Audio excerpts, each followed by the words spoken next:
Ino TV. Muraho neza. Abaheruka imuhira muri mwe mu byavuba hani bana. Mwese rero hafi.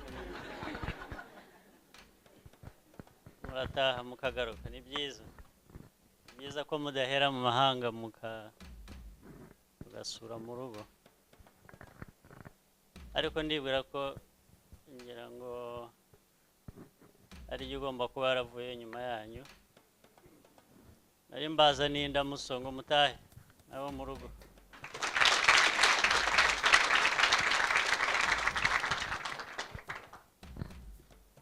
Nishimiye kubona umwanya wo kuza kuganira namwe no kubashimira ibyiza mukora bamaze no kutubwira mu kanya kandi ubundi niko bikwiye rero. Abanyarwanda muri hano mu Bushinwa twifuza ko n'abandi baba bari ahandi ariko byamera. Ukuvuga ngo uhuye namwe ubabonye ibyo mukora, imyifatire, imico ikwiye kuba igaragaza u Rwanda uko ruteye. Kuvuga ngo ugiye mu Bushinwa ugahura n'Abanyarwanda ukwiye kubonamo mu Rwanda muri abo Banyarwanda. Kuvuga Abanyarwanda bafite umuco, biha agaciro, bafite kugaragaza ko Abanyarwanda ari bamwe, atari u Rwanda rucitsemo ibice nk'uko byabaye mu mateka yacu. Abanyarwanda bari umwe, bashyize hamwe, bafite intego imwe. Aho umuntu yabasanga hariho hose ni icyo akwiriye kubona.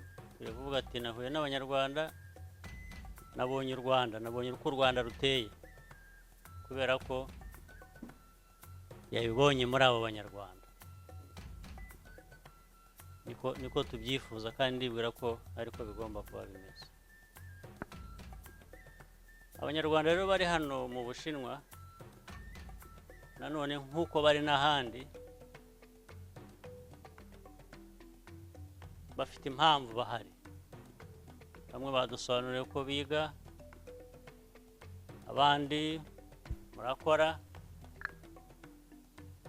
cyangwa se murikorera. Ariko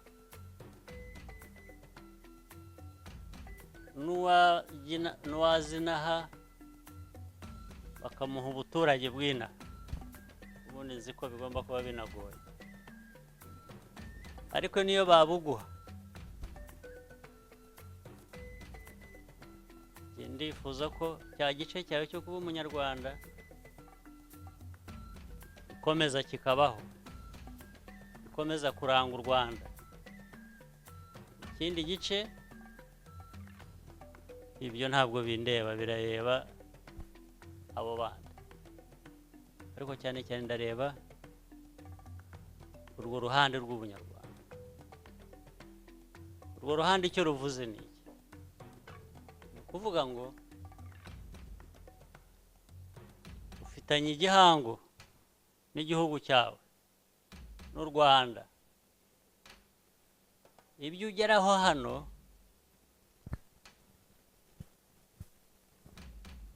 bishaka ngo ubigeze no ku Rwanda rwawe. Ubumenyi,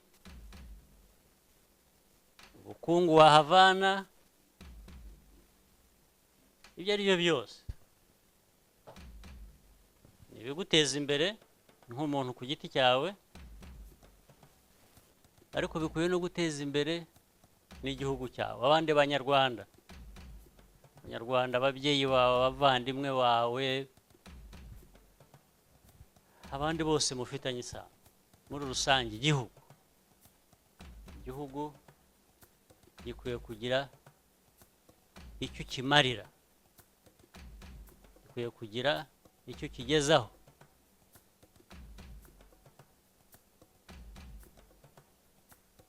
Ibyo ni inshingano ubundi ikwiriye kuba yumvikana, niko n'ahandi bigenda. Uzabone n'Abashinwa iyo bari iwacu baba bahahira iwabo. Ibyo ntimubibona? N'aha muri iyo baje iwacu, iyo bahari n'abahari ubu, bakora ibyo bakora ariko bahahira igihugu cyabo, bazana iwabo hano muri. Ntabwo nibwira ko Abanyarwanda bakora ibitandukanye n'ibyo, byaba ari ibihe. Ukwiye bakwibaza ngo ariko abandi bose ku isi hose,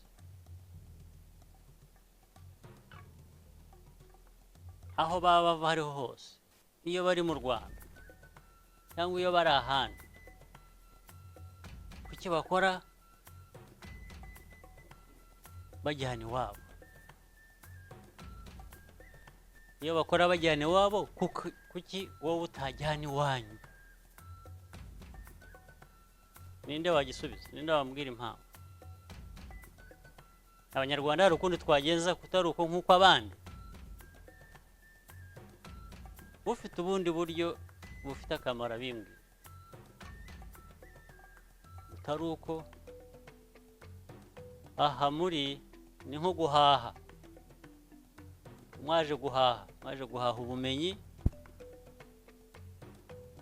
mwaje guhaha uburyo bubabeshaho nk'abantu ku giti cyanyu.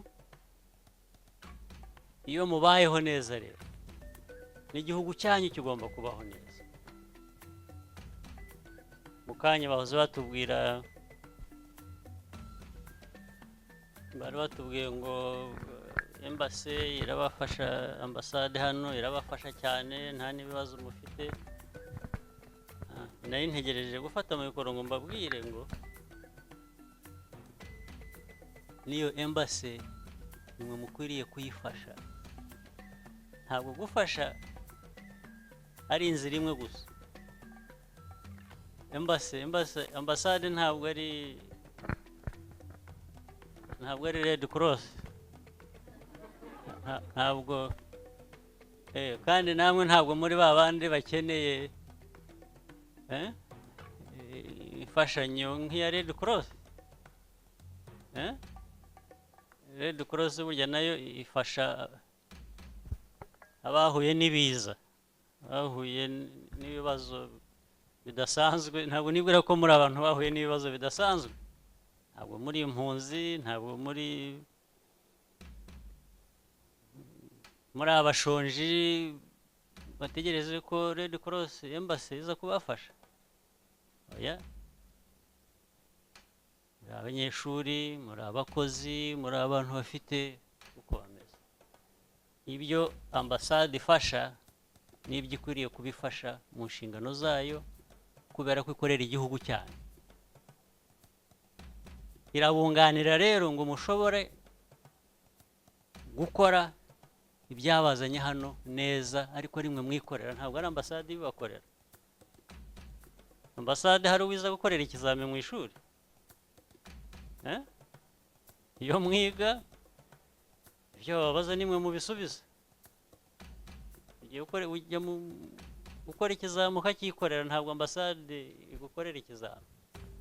Kuvuga rero ngo ibafasha gukora mwebwe ibyo mushinzwe gukora, n'ubundi mwifasha. Ahubwo mu bumenyi muhaha, mu bikorwa bindi ibyo ari byo byose, mujye muvuga ngo ariko iriya ambasade buriya ni igihugu cyacu, tuyifashe iki?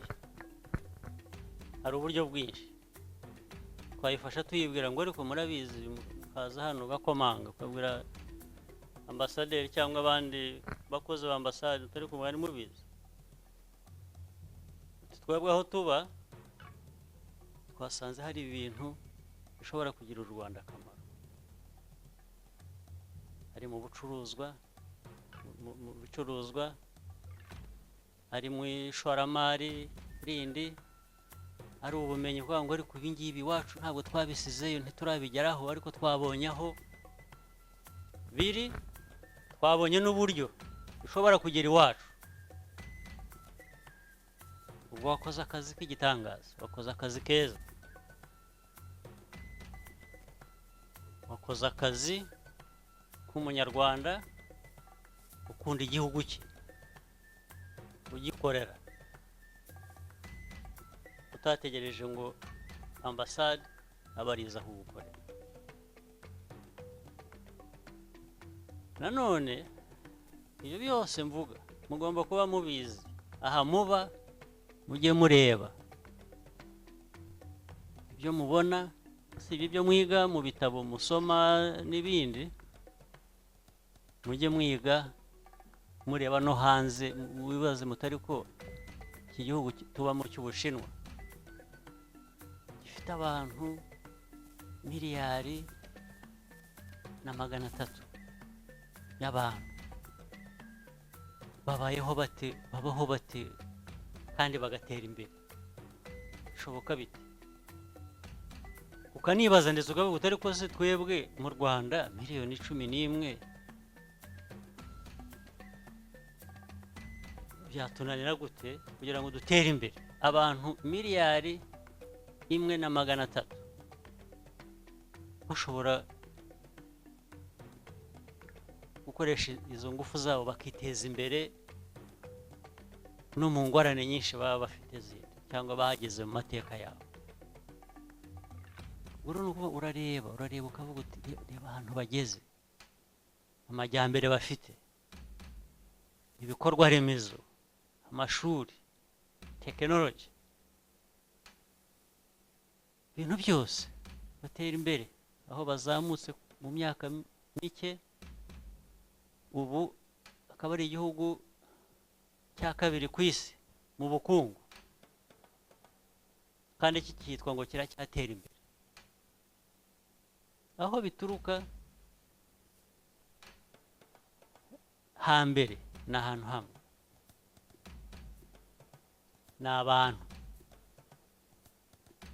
ni imikorere yabo, ni imico yabo, ni discipline bagira.